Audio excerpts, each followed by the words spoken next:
Hey, everybody, it's Robert Weissman with Public Citizen. Thank you for joining another conversation, our Informed Resistance series.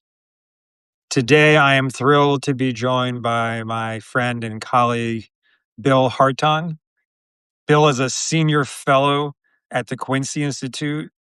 He's the author last year of the now totally outdated book, The $1 Trillion War Machine, that we're going to talk about anyway and explain why it's outdated. He also, for decades, has been the foremost progressive analyst and thinker when it comes to Pentagon spending issues and overall Pentagon strategy, and really been crusading for reorienting American military policy and foreign policy away from reliance on weapons and violence and war and destruction and towards diplomacy and negotiation. So we're going to talk today about those issues, which are very live as the Congress is now debating multiple Pentagon spending bills. Bill, thanks for joining us today.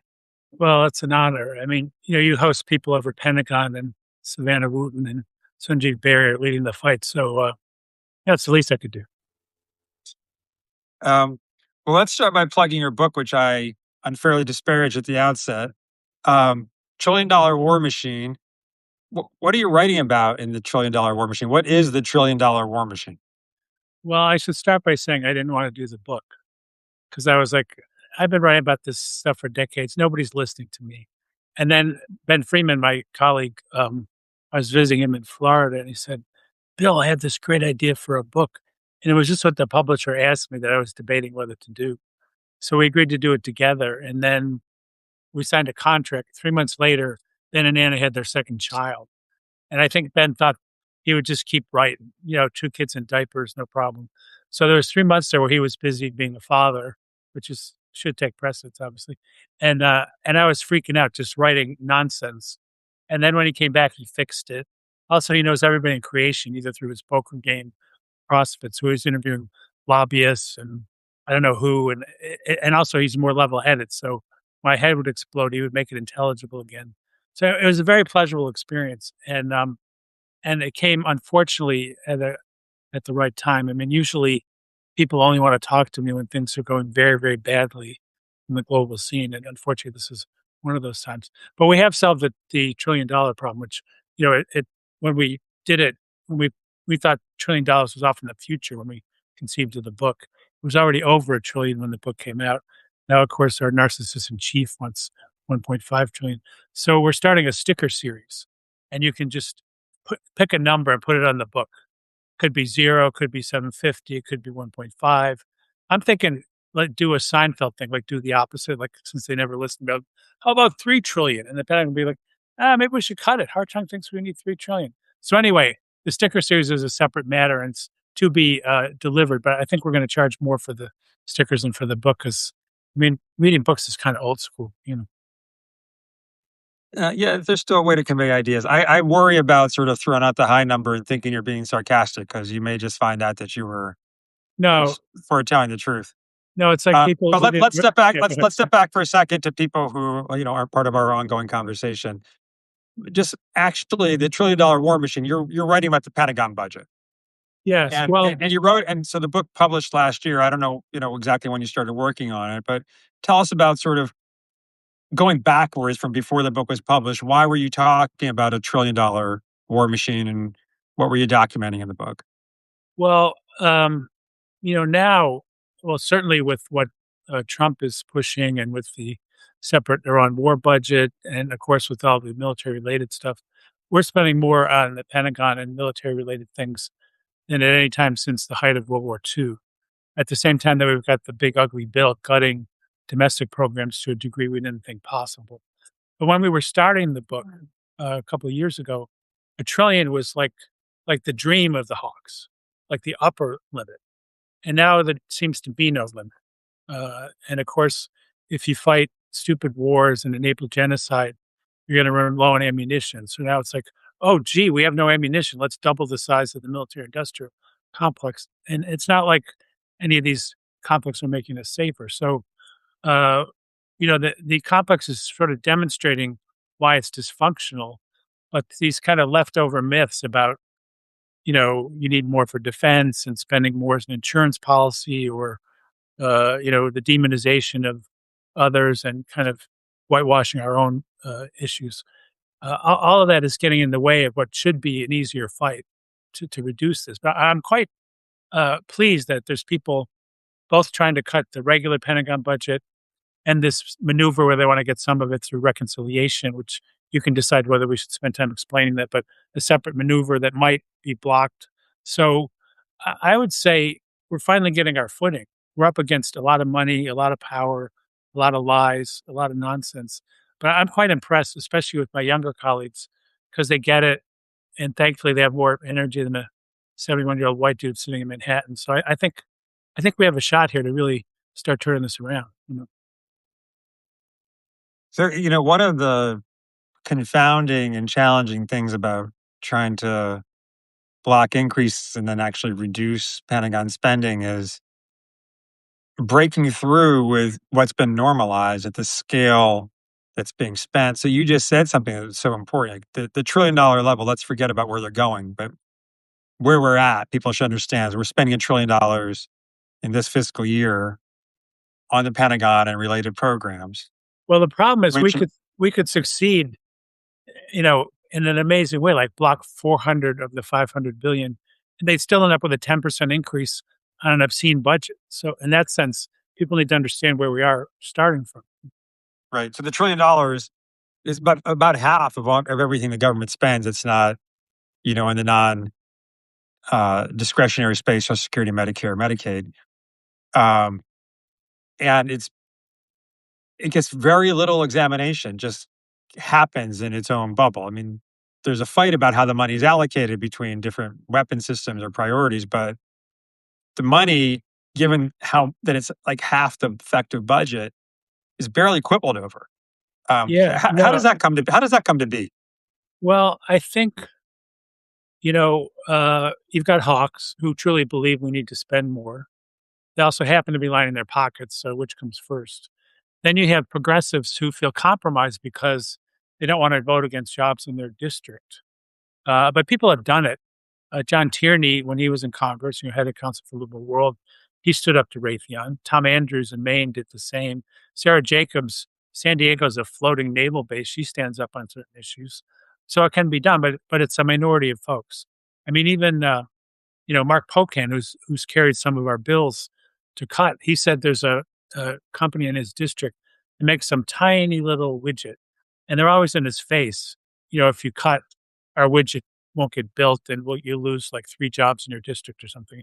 One time, Dianne Feinstein went to bat for a company to transfer arms to a repressive regime to save 25 jobs in the state of California. So this notion of not voting against jobs in your district gets in the way, and then it's like, well, you vote for my weapon, I'll vote for your weapon. Next thing you know, the thing is locked down. So it's pork barrel politics, it's ideology, and also there's still Democrats who feel like they're viewed as soft on defense. Well, what could be more disastrous than our defense policy of this century? 2 failed wars, massive devastation, hurting our vets, blowing a hole in our budget, undermining our ability to solve other problems. Those myths die hard because if you took a cold, hard look at Iraq and Afghanistan and this illegal war against Iran that's still being wrapped up, or subsidizing genocide in Gaza or ethnic cleansing and occupation in Lebanon, none of that is making any American safer. It is enriching many people. It is advancing a certain geopolitical agenda. But to call that defense would be a travesty. So I feel like the public has to catch up with the reality of what this all is doing to us. And, it's groups like the folks listening here that had that challenge, that communications challenge, and also the feeling that we can do this. Because apparently, I have learned now that I'm 71, being correct is not enough. In fact, you can lose many, many battles, even though your arguments make sense. It only took me 30 or 40 years to figure that out. Now I'm spend more time talking to organizers, and young people can finish the job when I'm off. I don't know, you know, being transformed into a can of frozen peas or something, whatever happens when you die. So yeah, so I feel like it's harder than it should be, but a lot of it is not just the money, it's how people view themselves, how they view America, whether they feel empowered to do anything. Because a lot of people that are with us feel like, yeah, but it's hopeless. So many different fronts on which to fight, which is why we need all different kinds of skills, all different kinds of expertise. Everybody has something to bring to the fight. Yeah, there's one thing that you were mentioning in that different, the sort of, I think, powerfully comprehensive list factors to explain how all this happens. But one thing that you've been documenting for a really long time, but you just kind of referenced there, maybe you could tease out is how military production is spread out intentionally throughout the country, and what the political consequences are of that. Yeah, well, some of the pioneers of analyzing this, like Chuck Spinney and Winslow Wheeler and others, call it social and political engineering. Like Lockheed Martin, I think still has this on their website, the employment impact of the F-35. It's an interactive map, and you can press your state. It'll tell you how many jobs Lockheed Martin claims are in your state, the F-35, which is maybe twice what there are. And there's 46 states that have some jobs. But if even by their own measure, I punched on Nebraska one job, they could probably do without that job. And 80% of the jobs were either in California, Texas, or Georgia. So the idea that the whole country is resting on this program is just not the case. And then there's people like Taylor Barnes at Inkstick, who is an amazing investigative journalist. She found a document from the major trade association for the weapons industry that said, well, 30 years ago, there were 3 million people directly involved in building weapons. Now there's 1 million. So spending's gone up, jobs have gone down, either because of automation or overseas production, and then of course with the tech revolution, you know, I swear you could run a data center with like 6 people once you build the thing. So they're not even gonna have jobs to offer, but if it's your job in your district and your members on the right committee, it doesn't take that many jobs to put the whole system in gridlock. And many times when the Pentagon wants to get rid of things, Congress says, "No, not you're not gonna hurt my district." So there's ships they want to retire, there's planes they want to retire, and so since they can't do that, they have to do both. It's like the Pentagon budget's like a sedimentary rock. Nothing goes away, just builds, builds, builds. So you got all the old stuff and the new stuff, and that's how you get to a trillion or 1.5 trillion. And of course, if your only tool in your foreign policy toolkit is war, I mean, they devastated AID. Their idea of diplomacy is insulting other countries.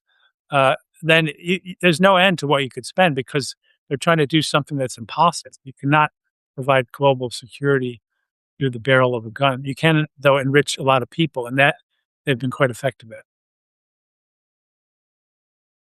And then to make sure everybody is sort of level set with this, so we have this year $1 trillion roughly Pentagon budget, which is about $900 billion through the regular spending process, and about 100 they layered on through the big ugly bill, the tax and budget reconciliation bill, where the Pentagon got $150 billion over 2 years. Now Trump has come in and said, and Hegseth have come in and said that they want a $1.5 trillion Pentagon budget for the next year. How do you think about that in terms of, number one, connecting it to the authoritarianism of this regime, and number two, what the heck are they going to do with $600 billion more than the previous base budget? Well, exactly, because they don't have the factories, the skilled people to spend that effectively. They might as well just send it by Venmo to Palantir and Lockheed Martin and get it over with. And they can bid up their stock prices and go home happy. Uh, but they want to seize the moment. And the authoritarian aspect, it's about instilling fear. It could be fear of China, could be fear of immigrants, it could be fear of Muslims, could be fear of a trans person walking into the bathroom while you're there. Whatever it takes. I mean, this whole thing of cleansing the Department of Defense of DEI or the War Department, which is appropriate given what they've been doing these last decades. What is that all about? I mean, I thought the military is supposed to represent America. So you would want people of color. You would want trans people. You would want people who are reluctant warriors, but who will defend the country when needed and who are loyal to the Constitution. Pete Hegseth's idea of the military is the Michigan militia with better guns, loyal to Donald Trump, almost like a royal constabulary or a palace guard. And we cannot allow that to happen. And I don't think we will. And I think there's a lot of people inside who are opposed to this in the military, as well as groups like Common Defense and About Face and Veterans for Peace, and some of the more traditional vets groups who are like, no, this is not what the military is supposed to be about. I do think we've got a lot to work with, but the problem is if you're going to ignore the law and engage in maximum destruction and do what you know they s- uh, Bannon said, well, the thing is we need muzzle velocity. If you fire 6 bullets at once, 4 of them will get through. That's essentially the approach of this version of the Trump administration. Throw so much bad stuff at people, they don't know where to start. And so all of that means they can destroy a lot, undermine a lot in short order, whereas organizing takes time. It takes building relationships. It takes connecting people. It takes tolerating differences to go for the big issues. I think we can do it, but we are in a bit of a race against the clock. And thankfully, I think we have a lot of really talented, nimble, creative, committed people on our side, and we just need to figure out the best way to work together. And then as you can apply that sort of metaphor to the Pentagon budget, and you can see one thing they're doing is asking for this really preposterous, unprecedented increase, a 67% increase over the base, which is already far too much and stealing from other priority needs and enabling waste and fraud, but $600 billion more, knowing, meaning that they want to get it, but knowing that if they got half of it, to be that itself would be an unprecedented increase.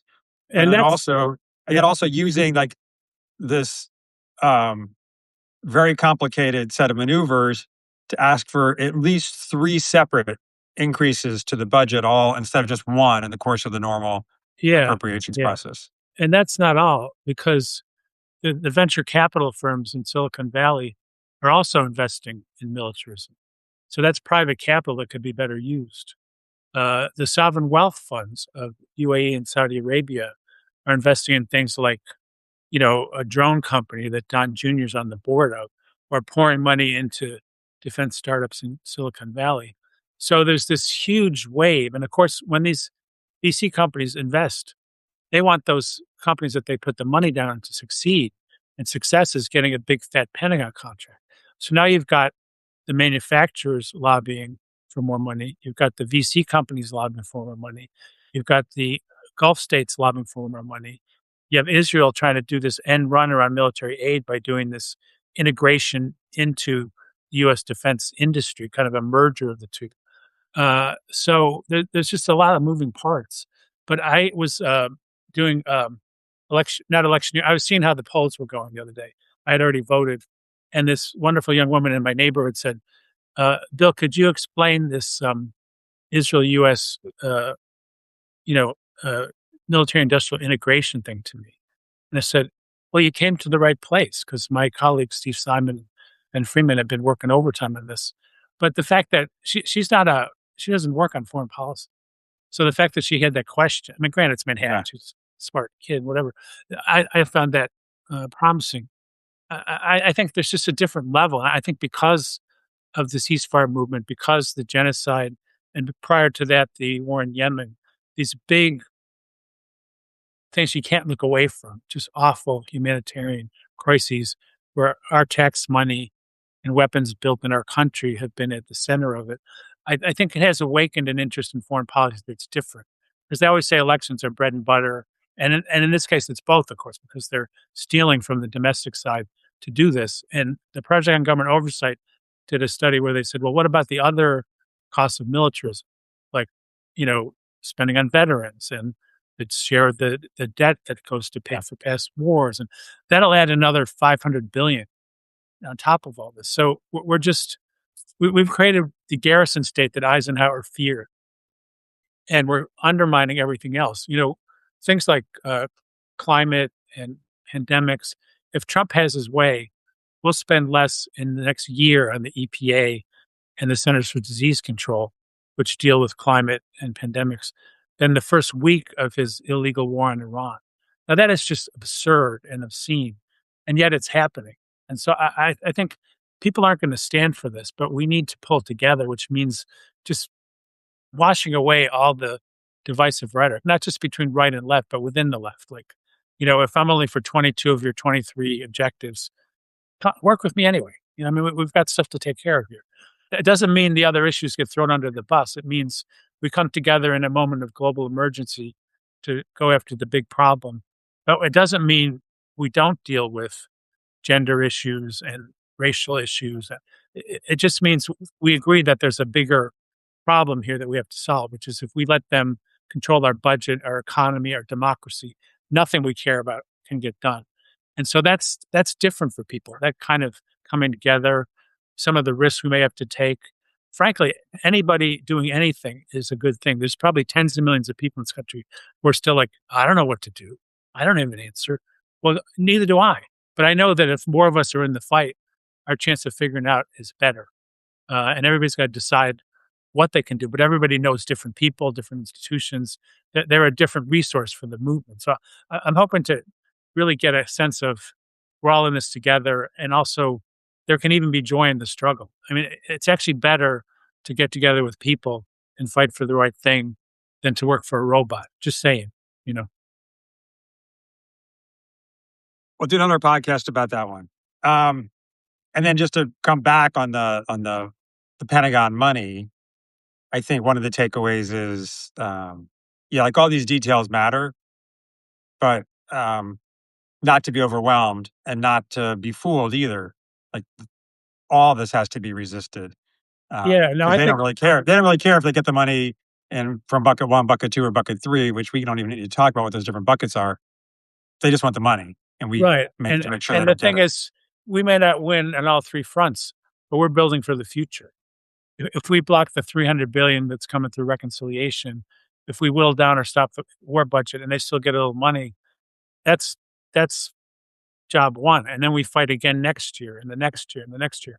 So the point is building momentum, building allies, getting some backbone behind the members of Congress who need our support. I mean, they are just inundated with money and lobbyists, and all of them are doing 8 different things, and their staffers are trying to sort through 3,000-page bills, and the friendly lobbyist says, "Oh, let me help you, young person. This is what's in the bill, and by the way, do this for my company." All of that can change, but it's a difference between fighting for a reform that's the last step and fighting for reforms that are building blocks for the future. And I think that's what people for Pentagon is about, and a lot of the groups are viewing it in that fashion. We're not going to win it all at once, but we're going to build power, and even sometimes a loss if we make our point loud and clear, and they throw us under the bus at the last minute. People see the injustice of that. That too can build for the future. You know.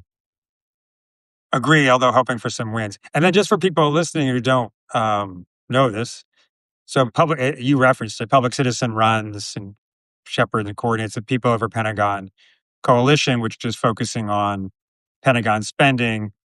As we're talking, we're in the middle of this fight over this request through multiple different vehicles to jump the budget to 1.5 trillion. And what's happening with no recent precedent is that there is widespread and fairly general at this point resistance to these requests from the Democratic Party. So not just the members of the Congressional Progressive Caucus say, but the center of gravity in the Democratic Party is no, we're not going for these budget Oh requests. yeah, I mean, there were people who voted against the NDAA who never would have done that before, right? I mean, Right, which that's the defense authorization bill sets the overall dollar amount and sort of policy for the Pentagon. And almost every Democrat on the Armed Services Committee in the House voted against the bill. Everyone on the Senate side voted against the bill. And that's in a place where the culture is pass this thing on through. oh yeah, no, it So used it's to be you'd raise whatever issue you had, and then you'd vote for the final bill. So voting against the bill is progress. It shows that there's been a shift in the political It's been kind of a political earthquake that's changed how Congress looks at what's in their interest, even in a narrow sense politically, when they look at these matters. Yeah, and in some ways, there's I mean, we haven't won yet, but in some ways, that first step is the hardest thing because along with everything that the military industrial complex relies on to keep the budget progressively getting bigger, bigger, bigger, is just the normalization that it's going to get bigger, bigger, and bigger, and the sense that fighting against that is tilting at windmills. That's plainly not true now. It's not. There's nothing inevitable. It's not certain what's going to happen with the budget. There's a reasonable chance it's not going to go up at all, despite the request, which is where we're aiming for, despite the request for 600 billion. And at minimum, it's going to be a hard fight. So we've shattered that expectation that it's just going to Yeah, sort of be well, rubber stamped through.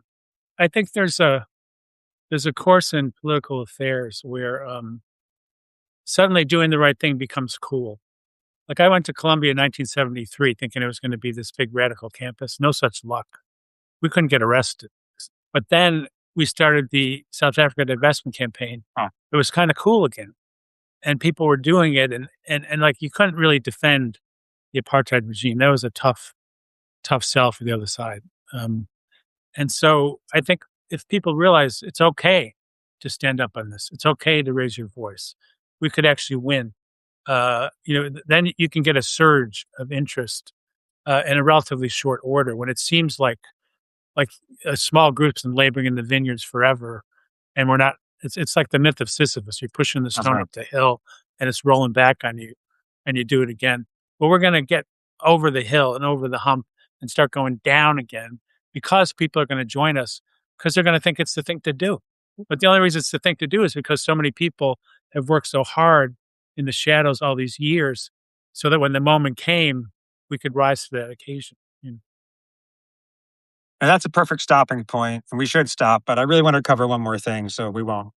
Uh, you were flagging the thing about the VCs, which for people that's venture capital, but really talking about this new surge of interest and investment from Silicon Valley companies in military technology and their aspiration to get giant Pentagon contracts. Can you just give us a thumbnail of what's going on and how that relates to the traditional contractors, Lockheed, Raytheon, and the others? Yeah, well, I call them the three horsemen of the apocalypse: Peter Thiel, Elon Musk, and Palmer Luckey.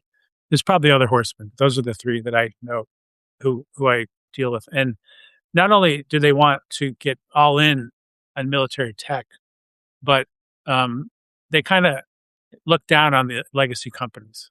We're the new kids on the block. We have a better business model. We know the software.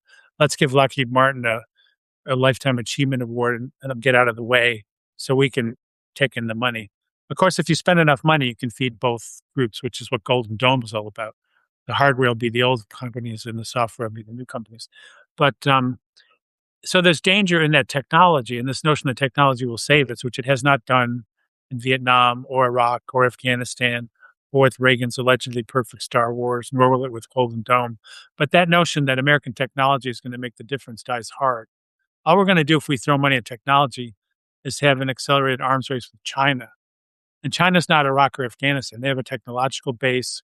They have more room to spend on weapons should they choose to do so. They're building up their nuclear force in part because for years they held steady. We kept building up around them. So, that's a bad bet, getting in a military fight with China when we should be working with them on things like dealing with climate and stabilizing the global economy, things that the United States, even with the best of intentions, could not do alone. So, yeah, I just think we're at this moment where we can't let a bunch of like self-important tech bros. They're not all bros, but they act kind of broy. Run our government, our foreign policy. I mean, Palmer Luckey made the Oculus, which is his home virtual reality thing. Then he sold it for a boatload of money, and Peter Thiel said, "Hey, why don't you get into weapons?" So he did. His idea of a joke is in his blog. He said, "Wouldn't it be cool if when you play a first-person shooter game, when your character in the game dies, you die too?" So he made a helmet that would explode if your character died in the game. Now he's never hooked it up, but apparently he keeps it on his desk as a little mascot.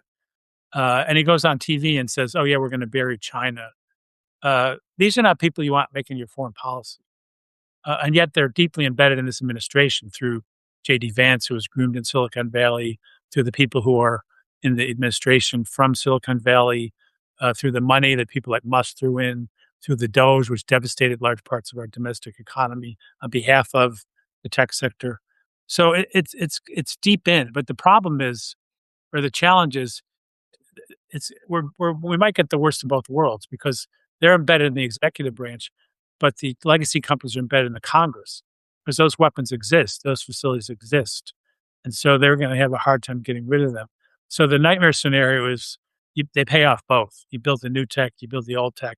There's nothing left, and so we have to say a pox on both of those houses because defense is not primarily about building weapons. It's about having a healthy, well-educated, unified country that knows a conspiracy theory from reality, that takes care of its health, et cetera, et cetera. The kind of more balanced approach that Eisenhower was trying to explain, all those years ago, that's what makes us safe. And if we think that throwing money at tech and worshiping at the altar of Silicon Valley is going to make us safer, we're going to be very sorely disappointed. But I think people are starting to get hip to that. I mean, I really do because they're almost like cartoonish. These folks, they're like cartoon villains. I mean, the head of Lockheed Martin would never go on TV and say we're going to bury China. He would fund a think tank to say that, or he would talk to his investors and say, "Well, the turbulence in the Middle East could, create some business opportunities for us as we help promote stability through our allies in the region." He would cover it up in some kind of antiseptic language. These folks don't care. They're just going for it, and that their kind of naked, greedy, inhumane approach to life, I think, will eventually redound to our benefit because why would you want people like that shaping the future for yourself, your kids, the next generations? You would not. And so it's not that I'm glad that they're unhinged and inhumane, but it changes the debate. There's nowhere to hide, in my opinion, if you really just had an honest, cold, hard look at what we're doing and what we should be doing. Yeah, I think that's right. For people who don't know, Palmer Luckey is a young guy who claims to have more video games than anybody in the world, and he's now the head of a company called Anduril, Anduril, which is He one of had, the leading tech he had, he defense companies. he attacked me on X. He said I was a shill, and I said, "Well, who am I shilling for? The peace movement?" Which, of course, to him would be a threat. But it's like this guy has time on his hands. I think he was objecting to something I wrote for Tom Dispatch, which is not the average reading of a corporate executive. So, Yeah, well, I'm glad he's checking that out. but Uh, I feel like, yeah, he needs a hobby that doesn't involve making things that kill people. that would be good. Anyway, these characters, I think, as you're saying, who are cartoonish, him particularly, they're kind of having them on the one hand, and this, just crazy $600 billion spending request on the other is both of them are huge threats, but they also are genuine opportunities for us because they're so outlandish, so extreme. Their efforts to sort of go all in, I think, is making it easier and creating openings for us to Well, yeah.